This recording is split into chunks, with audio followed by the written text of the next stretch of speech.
Hello everyone, welcome. Filming this video to discuss Nathaniel Hawthorne, great American writer, innovator of the Gothic genre, as well as some other forms as well, but he's mostly known for the Gothic in conjunction with Edgar Allan Poe. So Hawthorne is a writer that I've done a lot of research about. I actually did an entire chapter of my doctoral dissertation on it. And so let me talk to you about the man himself, what sort of fueled him as a writer, especially what fueled his gothic writing. Hawthorne, he lived up until about the time of the Civil War, up until when that started. So he was a writer that mostly was writing within the 1830s, 1840s. His short stories, which we read for this particular class, he wrote most of those earlier on. So he wrote most of those in the 1830s, early 1830s, 1840s. Then by the time he got to the 1840s, he started writing novels. Of course, his most famous novel, of course, is The Scarlet Letter. Sometimes I will teach that novel in this course, depending on how much time we have. For this particular version of the course in Summer 20, I cut it back just because for time constraints. Hawthorne lived 1804 to 64. He was a descendant of some of the earliest colonists, Massachusetts Bay Colony. So one of the he felt some shame about that. One of the reasons why was because his ancestors, were key players in the Salem witch trials cases.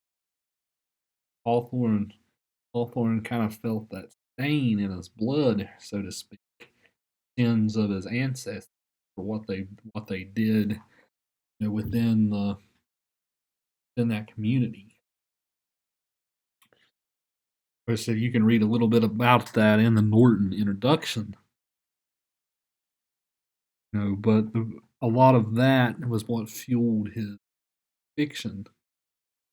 So one of the stories we read for today is Minister's Black Veil. Young Goodman Brown also has this sort of theme. In The Minister's Black Veil, it's all about the theme of hidden sin. Why does this minister wearing this black veil creep everybody out? Hawthorne's kind of exposing a little bit the fact that the Puritans often sort of portrayed this sense of righteousness, but they really weren't. They were really rotten deep to the core. The fact that they would be creeped out by this minister's black veil sort of shows that maybe maybe the minister's casting a mirror back at the people who are get mad at him, Puritans of New England. So that's that is key theme. Hawthorne's oftentimes called a moral historian. He's writing fiction, of course, but he's writing historical fiction, that kind of tries to answer to this about the sins of his fathers. Another thing to mention about Hawthorne was he wrote in a very, very allegorical style. Allegorical was when you take these big abstract ideas, try to make them into characters, or maybe settings. So if you read Young Goodman Brown, you'll see hope and charity, words like that. Those stories are not meant to be taken literally. They're meant to be taken as sort of this larger comment on bigger ideas. So, allegorical style was often used in English literature.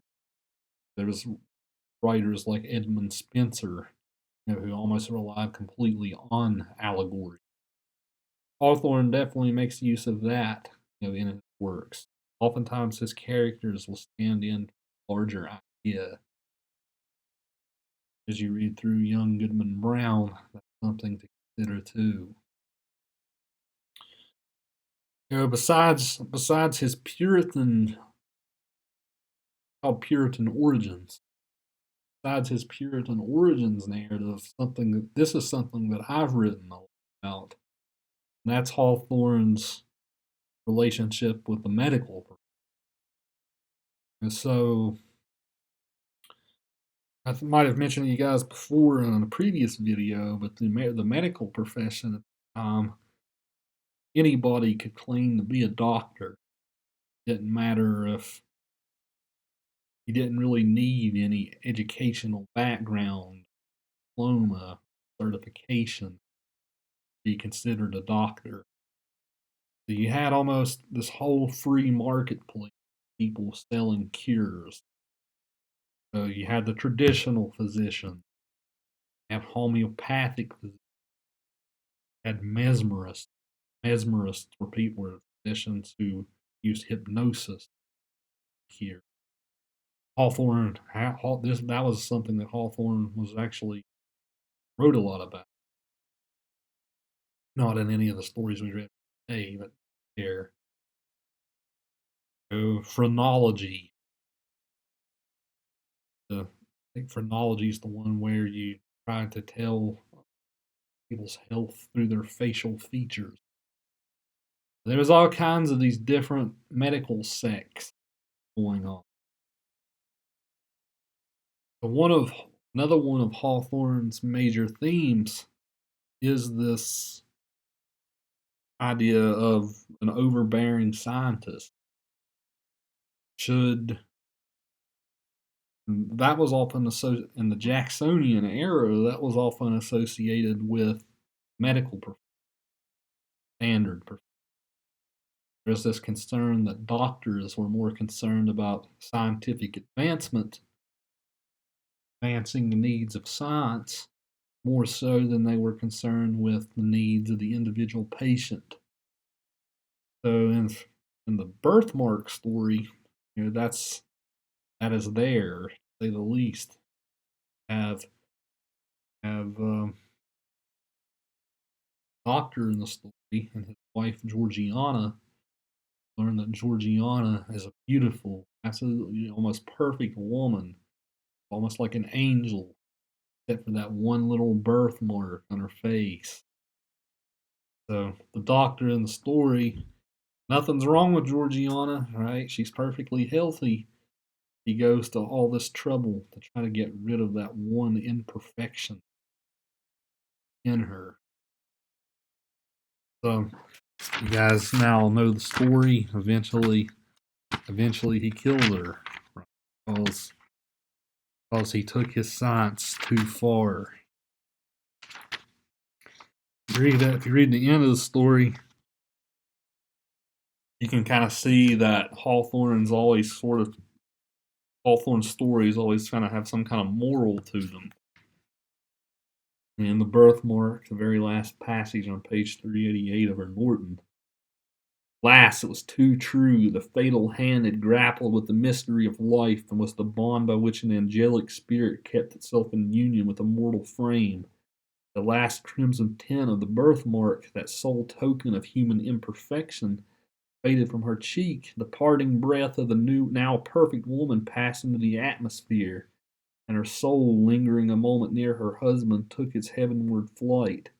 Then a hoarse, chuckling laugh was heard again. Thus ever does the gross fatality of earth exult in its invariable triumph over the immortal essence. which in this dim sphere of half development demands the completeness of a higher state. Yet had Almer reached a profounder wisdom, he need not thus have flung away the happiness which would have woven his mortal life with the self-same texture with the celestial. Momentary circumstance was too strong for him. He failed to look beyond the shadowy scope of time and living once for all eternity, find the perfect future in the present. So Almer, the scientist, was so devoted to his science that he didn't see the beauty of what was right in front of him.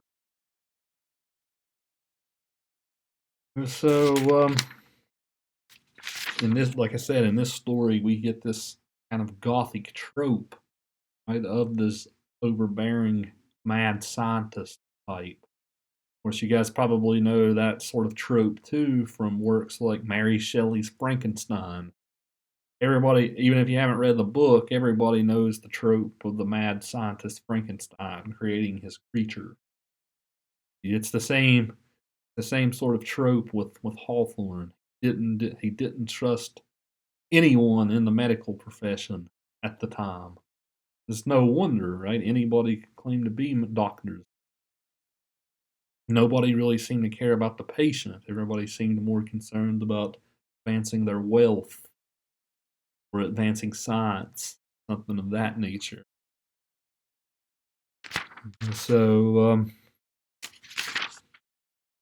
the setting of this story is sort of a mad scientist's lab. One, so let's talk for a second about style. So in the Edgar Allan Poe video that I made, I mentioned Poe's style was written within his first-person narrators. We couldn't rely on Poe's narrators. Poe's settings were not in America, so to speak. Well, Hawthorne's narrator tells us all the details of the story. Hawthorne's narrator is what we call a third-person omniscient narrator. Third-person omniscient. That basically means that Hawthorne's narrator knows everything. Everything that we get through the story comes through the lens of that narrator. Well, you gotta ask yourself, well, can we trust this narrator to tell the story? Well, maybe, maybe not. Right? The narrator's telling us all the facts of the story. We really don't get into the heads of the characters in the way that the first person allows us to do. Of course, if you take the second part of American literature, from the Civil War to the present, that was something that writers later in the 20th century rejected. They didn't like these third person, all knowing narrators. They thought that we could get closer to true storytelling by using first person broken narrators, which sort of Poe sort of helped to innovate. And so, can we trust them? Maybe. I say maybe in the sense because Hawthorne's narrator always has that purpose. It always wants to moralize, teach us a lesson about something. So, is the narrator twisting the story, perhaps, to give us this lesson about how the Puritans were immoral, how these mad scientists don't care about patients? But as far as setting goes in Hawthorne's fiction, for the most part, not all the time, sometimes he writes about Italy. His story, Rappaccini's Daughter, comes to mind. But most of the time, Hawthorne's settings took place in America. That's for obvious reasons. He was often writing about his ancestors. But especially his Gothic stories taking place in New England, if you remember from the beginning of the course, we had this idea of the wilderness. The American wilderness is a testament, it's a trial, just like how Christ went into the wilderness to be tempted by Satan. The Puritans thought that they were being tempted, that they were being tested by God, going into this vast American wilderness. So that's often a scene in Hawthorne as well. in the Young Goodman Brown story that we read, the character is going through a spiritual trial and she's being tested, going in the scary wilderness. What is scary about the wilderness? What's out there? Native Americans were out in the wilderness. Could we trust them? Mary Rowlandson's narrative, if you remember, went all into that. Well, they might test you spiritually, like the story of Job. God will test you by taking you to the wilderness. The setting is often very important within Hawthorne stories. That helps create the mood. That helps create the mood. Arguably more so than in Poe stories, where the setting doesn't matter as much. So Hawthorne is a writer that has been canonized. He is entrenched within our American literature. He's not really going anywhere as far as that goes. He's got a very highly elevated style with his narrator. He's got very sharp, precise vocabulary, if you've noticed. Works like the Scarlet Letter. Scarlet Letter is his most famous novel. He also wrote another few other good novels. The House of the Seven Gables is one. So, so he helped innovate both the short story. Again, that's something that Americans mostly innovated. That's something that we have over our British cousins.